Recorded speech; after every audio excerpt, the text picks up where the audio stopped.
ఓం గం గణపతయే నమః. స్వర్ణలక్ష్మి నమస్తే అస్తు. పరబ్రహ్మ స్వరూపిణి రాజ్యం దేహి ధనం దేహి సర్వకామాంచ దేహి మే. స్వర్ణలక్ష్మి అమ్మవారు ప్రతి ఒక్కళ్ళకి చక్కగా బ్రహ్మతత్వాన్ని, తద్వారా ప్రతి ఒక్కళ్ళు ప్రతి నిమిషం సంతోషంగా, హ్యాపీగా, ఉత్సాహంగా ఉండాలని చెప్పేసి అమ్మవారి యొక్క కృపా కటాక్షం ప్రతి ఒక్కళ్ళ మీద ఉండాలని చెప్పేసి మనం కోరుకుందాం. అమ్మవారిని ప్రార్థిద్దాం.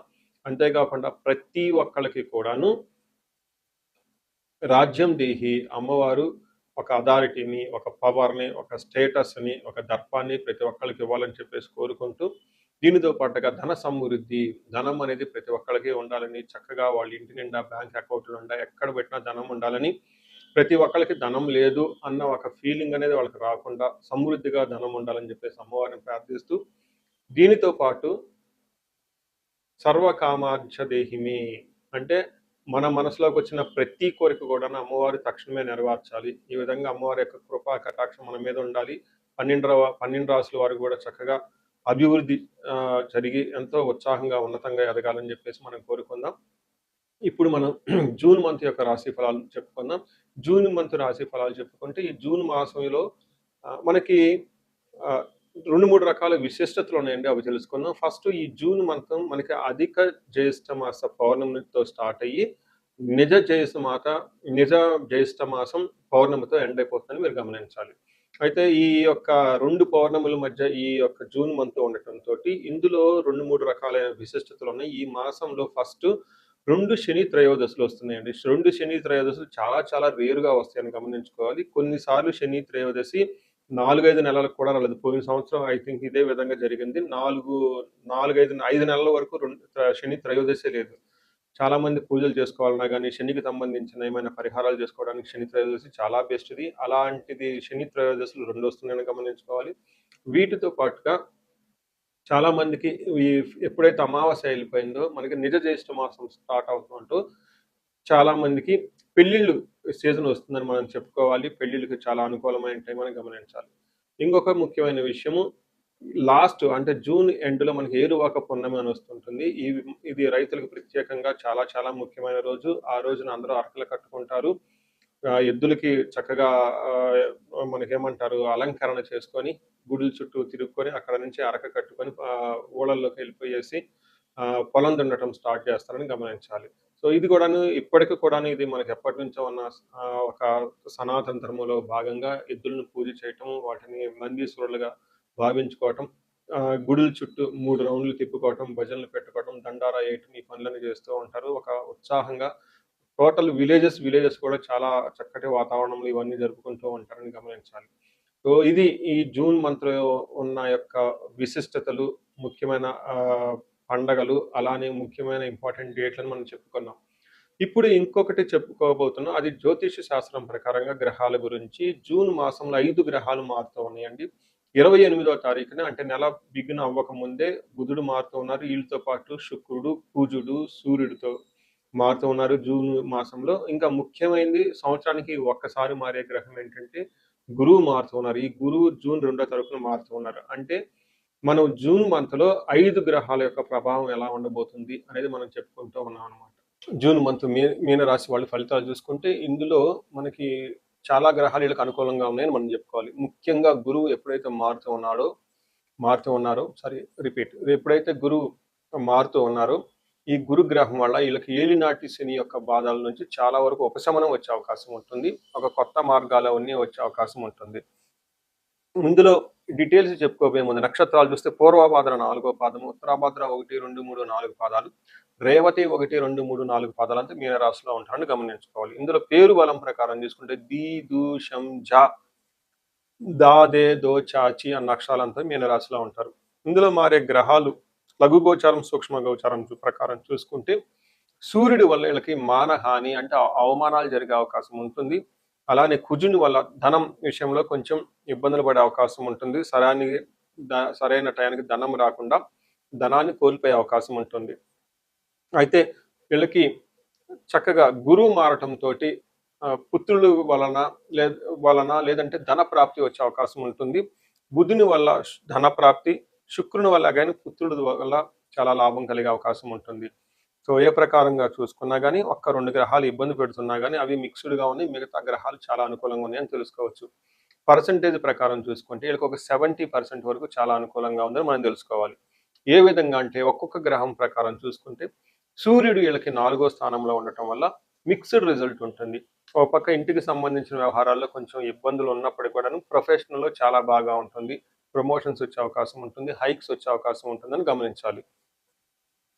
4వ స్థానంలో సూర్యుడు ఉండటం వల్ల అంతఃక్లేశః గృహఛిద్రం సౌఖ్యహానిమభోజనం ప్రయాణే విఘ్నమాప్నోతి చతుర్థ రవి సంయుతే అని చెప్తారు. అంటే 4వ స్థానంలో రవి ఉండటం వల్ల ఏమవుతుందంటే మనసులో విచారం కలిగే అవకాశం ఉంటుంది. ఇంటికి సంబంధించిన వ్యవహారాల్లో సరైన సఖ్యత లేకపోవటము, సరైన భోజనం చేయకుండా ఉండటం, ప్రయాణాల్లో ఆటంకాలు ఉంటాయని గమనించుకోవాలి. అంటే టోటల్‌గా అయితే ప్రొఫెషనల్ మ్యాటర్స్‌లో ఒక ప్రమోషన్స్, అచీవ్‌మెంట్ వచ్చే అవకాశం ఉంటుంది. అంటే ఏ ప్రకారంగా చూసుకున్నా ఇంటికి సంబంధించిన వ్యవహారాల్లో కొంచెం అసంతృప్తిగా, అసౌకర్యానికి గురే అవకాశం ఉంటుంది. ప్రొఫెషనల్ మ్యాటర్స్‌లో చాలా చక్కగా గ్రోత్ ఉంటుందని తెలుసుకోవాలి. 5వ స్థానంలో కుజుడు ఉండటం వల్ల వీళ్ళకి కొంచెం ఇబ్బంది పడే పరిస్థితులు ఉంటాయి. కుజుడు వీళ్ళకి అంత సపోర్ట్ ఇవ్వడు.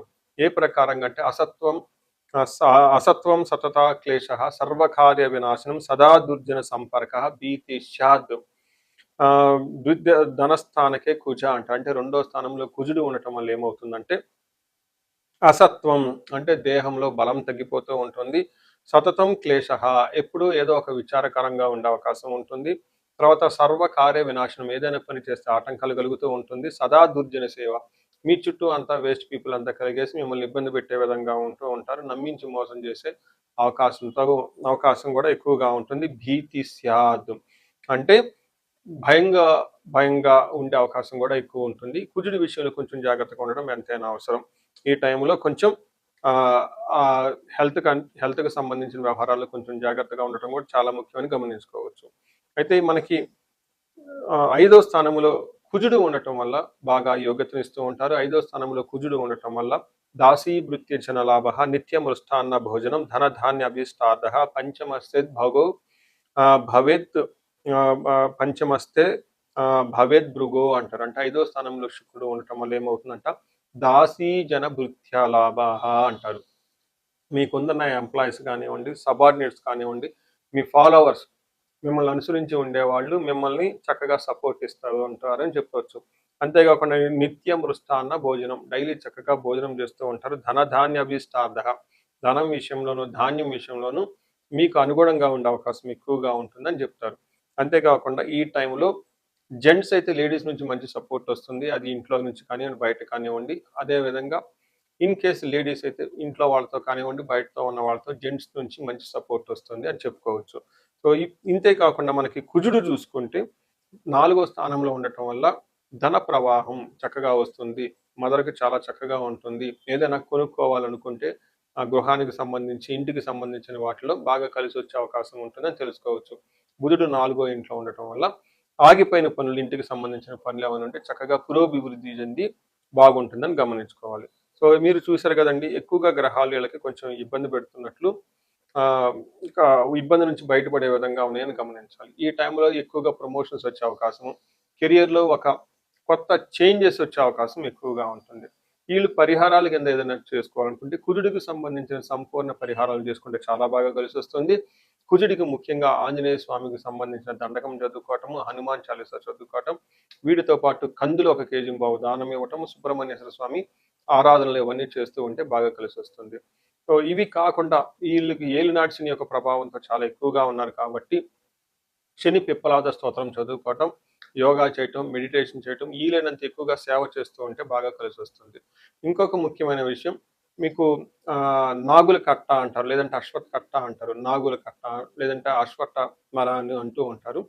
ఇక్కడ ఎప్పుడైతే నాగులకి లేదంటే సుబ్రహ్మణ్యేశ్వర స్వామికి అభిషేకం చేసి చక్కగా పూజ చేయగలిగితే ఇంకా జీవితంలో పురోగభివృద్ధి పొందే అవకాశం ఉంటుంది. వీటితో పాటు కొన్ని విషయాల్లో ముఖ్యంగా నవగ్రహాలకు సంబంధించిన పూజలు ఏమైనా చేయటం, నవగ్రహ హోమం చేస్తే ఇంకా బాగా కలిసొస్తుంది. ఇంటికి సంబంధించిన వ్యవహారాల్లో కొంచెం ఎవరికైనా సరిగా లేకపోతే మహాన్యాసపూర్వక ఏకాదశ రుద్రాభిషేకం అని ఉంటుంది. లేదంటే ఏకాదశ రుద్రాభిషేకం, ఏకవార రుద్రాభిషేకం అని కూడా కామన్ లాంగ్వేజ్‌లో వాడుతూ ఉంటారు.